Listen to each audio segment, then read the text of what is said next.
उद्धव ठाकरे यांनी सामनाला दिलेल्या मुलाखतीत विधानसभा निवडणुकीतील मवियाच्या पराभवावर आणि वन नेशन वन इलेक्शनवर तसंच जनसुरक्षा बिलावर देखील भाष्य केलेले आहे। ह्यांची संपूर्ण वाटचाली एकाधिकारशाहीकडे चाललेली आहे, हुकुमशाहीकडे चाललेली आहे। सगळं पहिलं आम्हालाही गोंडस वाटलं होतं, कारण तेव्हा काश्मीरमध्ये काय त्याला वेगळे पंतप्रधान वगैरे असे ते एक शब्द होता। त्याच्यामुळे आम्ही सुद्धा त्या एका बहकाव्यात आलो। काश्मीरमध्ये 370 कलम काढलं पाहिजे याच्यावरती त्याही वेळेला ठाम होतो, आम्ही पाठिंबा दिला आणि आजही मी ठाम आहे, त्याच्याबद्दल दुमत नाहीये, त्याच्याबद्दल दुमत नाही। पण एक निशाण, एक विधान आणि एक प्रधान, आता वन नेशन वन इलेक्शन, मग त्याच्यानंतर वन नेशन वन लँग्वेज पण करतील, मग त्याच्यानंतर म्हणजे सगळं काही। बरं, नड्डा बोललेत की देशात एकच पक्ष राहणार, म्हणजे वन पार्टी, ही एकाधिकारशाही चाललेली आहे। One party one election, one party मग नो इलेक्शन होईल, नो इलेक्शन। बरं, हे बिल जर का आणलं, म्हणजे आता त्यांनी काल मंजूर केलं, बघू पुढे काय होते। महिलांवरचे अत्याचार थांबणार आहेत का? चोऱ्या माऱ्या खून दरोडे थांबणार आहेत का? लूटमार जी चालू आहे ती थांबणार आहे का? अगदी मध्ये आलो तर समृद्धी महामार्गावरती लूटमार चालले, इकडे लूटमार चालले, तसं नाही आहे हे।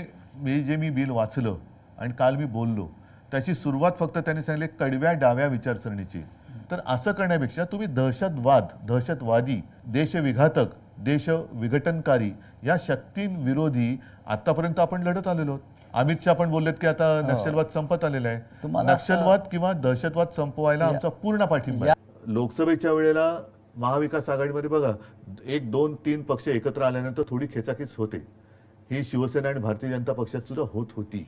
की लोकसभेच्या वेळेला मी प्रचार सुरू केला होता साधारणतः फेब्रुवारीत, तेव्हा काय होतं, माझ्यासमोर उमेदवार होते माझे, पण निशाणी नव्हती।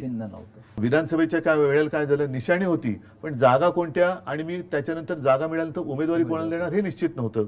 तर ही जी काय तुतू मैमे झाली ही स्वीकारली पाहिजे, आपल्याकडनं झालेली मोठी चूक होती, आणि ती जर का चूक परत करायची असेल तर मग त्या गोष्टीला एकत्र येण्याला काही अर्थ राहत। लोकसभेचं यश हे नाही म्हटलं तरी सगळ्यांच्या डोक्यात गेलं।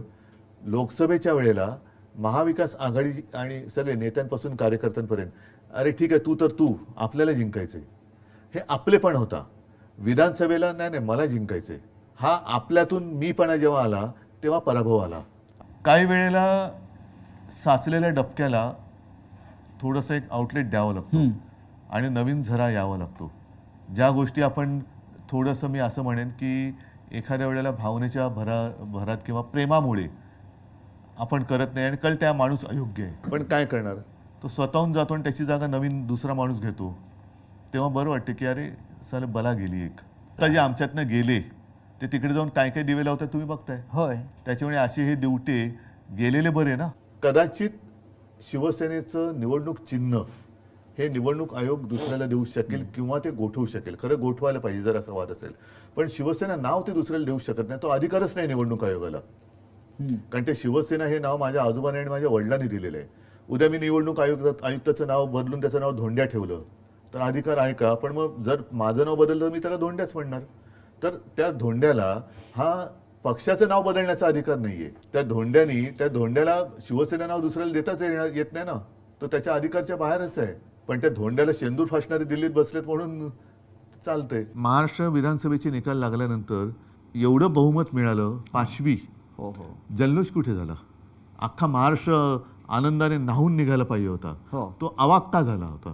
अजूनही लोकांना, म्हणजे लोक मला अजूनही सांगतात की साहेब, ग्रामीण भागातले लोक की साहेब आम्ही ठरून तुम्हाला मतदान केलं तरी आमच्या गावामध्ये एवढीच मतं ही मिळूच शकत नाही तुम्हाला, आम्ही सगळ्यांनी ठरून मतदान केलं होतं। पूर्वी जे बॅलेट पेपर होते त्याच्यात मी मतदान कोणाला केलंय, माझं मत कुठे जातंय हे शेवटपर्यंत मला कळत होतं।